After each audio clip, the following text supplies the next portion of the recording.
From the News Channel 5 Network, this is SportsLine.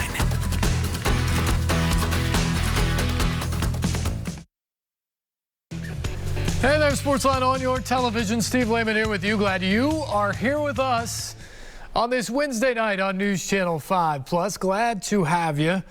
Big night last night for the Nashville Predators. They're in the midst of the final playoff push. They entered last night in a virtual tie with the Stars for the #1 wild card position. They were just 4 points clear of the playoff cut line in front of Vegas, 5 points up on Vancouver. Really, those are the only 4 teams that have a shot at getting the final 2 playoff spots in the Western Conference. And since the Eastern Conference is all locked up in terms of who's in the playoffs, those are really the last 2 spots up for grabs in terms of getting into the dance. Predators are in great position because they've got some games in hand on Vegas, and they were up, but they had lost 4 of 6 games, including 2 of 3 at home, heading into last night against the Calgary team that is the #1 team in the Pacific Division.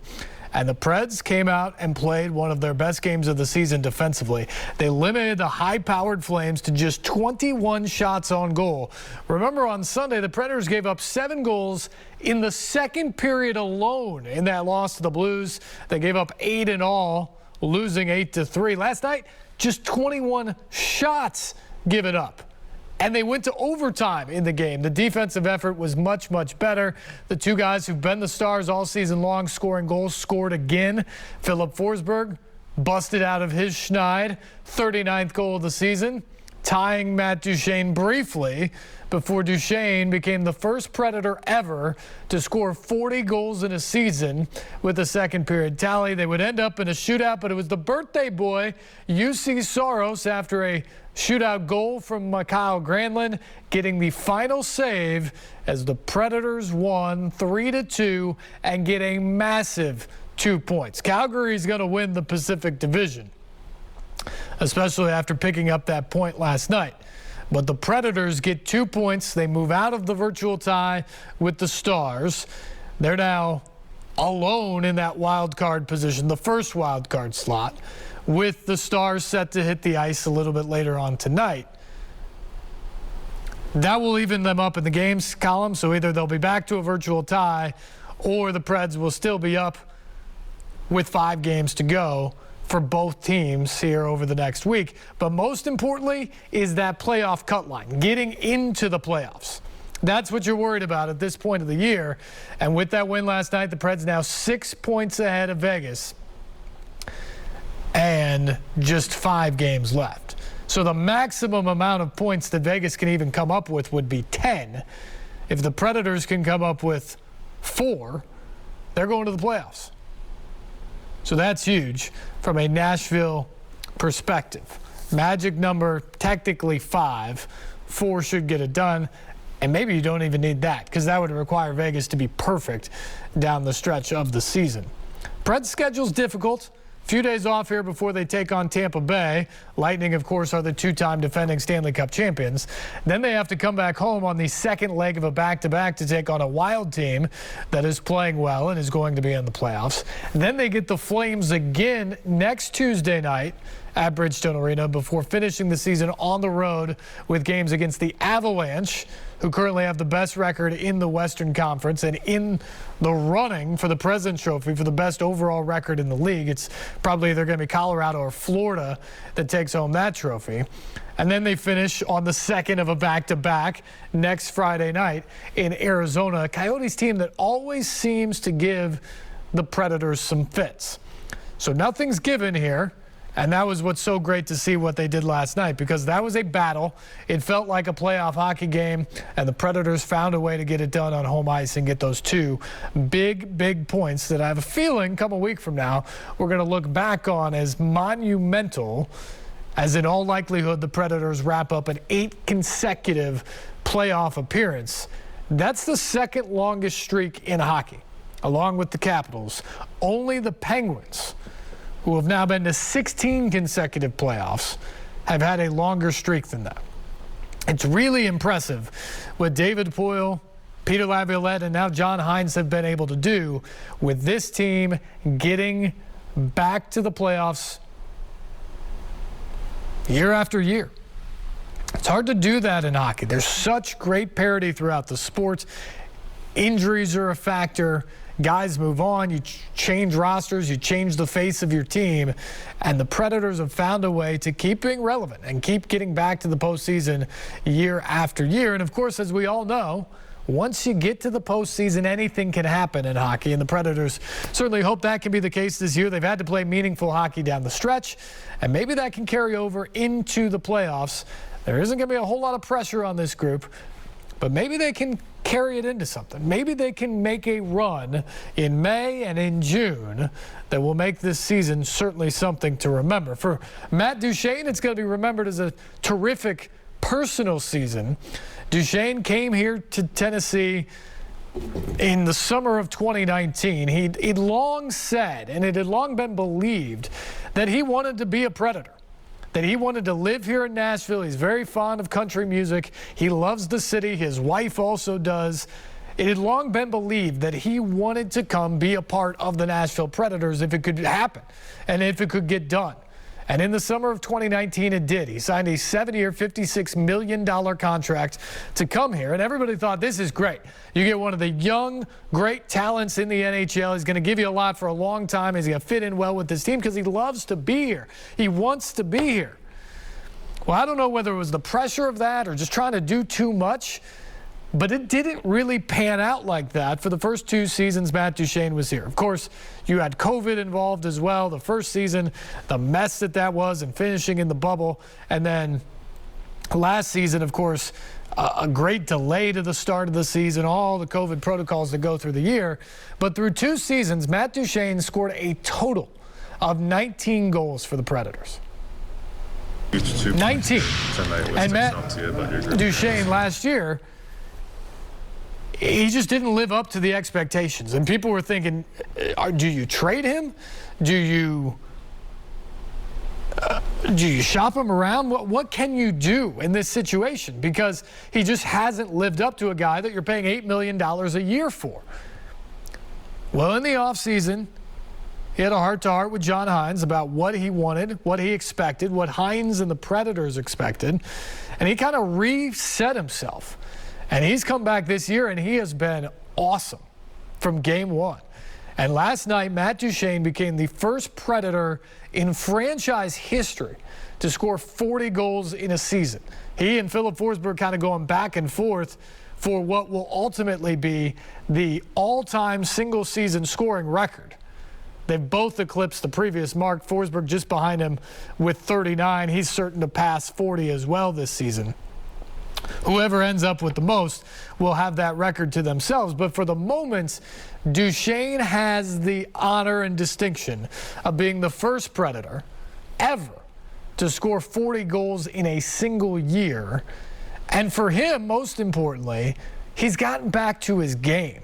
And all the expectations of what he was going to do here in Nashville and what he was going to bring to the Predators, he's done it this year. He's been that guy that the Predators wanted to bring here, that they wanted to sign and pay $8 million a season for. And last night he made history. And that's something he's going to remember. Not done yet for the season, but something he's going to remember about the way he's played, about the way he's turned things around this year. And ultimately, if they do make the playoffs for an 8th consecutive season, Matt Duchene's turnaround and his play is going to be a massive, massive reason for that. Phone lines are open. 737-7767 is the number if you'd like to chime in and talk about the Predators, or we can get to some other topics tonight as well if you would like. Again, phone lines are open, 737-7767. But let's hear from the history breaker, Matt Duchene, after his 40th goal of the season last night. 2 points here tonight. What sticks out to you about your group here this morning? I thought we played a really smart game. I think both teams were very respectful of each other. I thought both teams, kind of were holding punches and waiting for the right time to strike. And, we both know that there's a decent chance we see each other in the first round. And, we want obviously to hold our spot and end up seeing them. So, they're a heck of a team. And, I thought we did a lot of really good things tonight. So, we want to keep building here for the last 5, and just a huge win to keep pushing forward. Kind of unusual circumstances on the goal tonight, Matt, but nonetheless, quite an accomplishment to get the 41st round in franchise history. Yeah, I mean, it's kind of funny. That's the one that ended up going in after last game. I had a ton of shots and looks, and made some. I felt like good shots that just didn't find their way in. It's kind of funny. That's the one that ended up. So, you need luck sometimes, and I was definitely my luckiest of the year. But I'll take it all day. Maybe it's a end of the season sitting on the dock with that kind of thing, but in the moment, do you kind of think, hey, this is pretty cool as well to get that record? Yeah. I mean, it was obviously to do it in my 900th game too is kind of cool. The reaction from the crowd when they announced it. For me, I was still locked into the game, but it's one of those things, like you said, you kind of enjoy it after the year, but. The reaction from the crowd was unbelievable, and it made me a little emotional on the bench for sure. I wanted to give a wave and just kind of stay into the game and stay seated or whatever, but they made it hard not to feel that moment a little bit. So I really appreciate that from the fans. Now you seem to play a lot more freely this season, perhaps more naturally. Does it feel that way for you? Absolutely, yeah. I've talked about all year long. Coaches put our, kind of our top offensive guys in a position to succeed this year, giving us the opportunity to take control of games and play the way that we're capable of. We need a little bit of rope at times to make plays and do what we do, and he's done such a great job of that, and it's been a great cohesive work between us and him, and he's put the trust in us, and we've rewarded that trust, and it's just really fun, the relationship we all have as a group with the coaches and in the dressing room, and it's been so key to our success this year. Now, you mentioned the playoff kind of atmosphere too. Did you feel the feistiness ramp up as you went along to make you feel like that was going to happen? Yeah, it was almost like the when you see the pre-fight of the weigh-in of two fighters. You get the jawing and the lipping, and you get the odd thing going there. It was almost kind of had that feel to it. I thought both teams kind of held punches back at times in terms of not literally, but in terms of the way we played, because I think both teams respected each other's offense a lot, and it was a chess match. It wasn't a checker game out there. So I felt like it was a good reintroduction to them, and we're going to see them again in a week, and then potentially in the playoffs. So there's potentially a lot of games left between us. There's been emphasis on cutting back on chances allowed, Matt, after the St. Louis game. Yeah, the St. Louis game was, it wasn't as bad as the score ended up in terms of what we did. We did a lot of really good things, and just when we made mistakes, every time it ended up in our net. And give them a lot of credit; they're feeling it right now. And I don't think I've ever seen so many great shots by guys in the game. And to beat Juice like that, it takes a lot. So because he's obviously a standing goalie. So, but we looked at things, we corrected it, and I thought we were a lot smarter tonight. And we played I just felt like our group just stayed in the moment every shift, and it didn't matter what the score was. It was 0-0, it was 1-1, 2-1. We just stayed with it all game. Not off of that, sorry. When you were thinking about personal expectations during the season, was 40 goals something on your mind as you were? You know what? I didn't care about statistics. I just wanted to get back to. I just wanted, to get back in the role that I felt like I was brought here to play. And like I said, I was given that opportunity first, and it was up to me to run with that. And I felt like, once that happened, I just believed I could be capable of doing, what's going on this year. And I think it's it's something that at the end of the year, it's going to be, I'll be happy that I'm kind of back to where I am. But at the same time, it's a stepping stone, and you want more always. So I'm always somebody that's pushing for more and trying to be the best I can be. And, there's a lot of hockey left to be played, and there won't be a lot. There'll be time for reflection when all is said and done, but it's not near there yet. And you want to keep pressing forward and rounding out your game and continue to get better. Now, where do you feel like your group is right now with 5 games to go in the regular season? I think this is a stressful time for us. There's obviously in front of us, it's a likely not going to move up a spot, and it's tough being we talked about today. It's tough being the hunted, and we're at our best when we're hunters, and we just got to have that mindset regardless of where we are in the standings. And we're probably not going to catch anyone in front of us, but we got to have that. We got to keep looking out in front of us and not in the rearview mirror. If we look in the rearview mirror, the inconsistencies come like they have a little bit lately. So that's the mindset we want going forward in the last 5 games. I thought we had that tonight.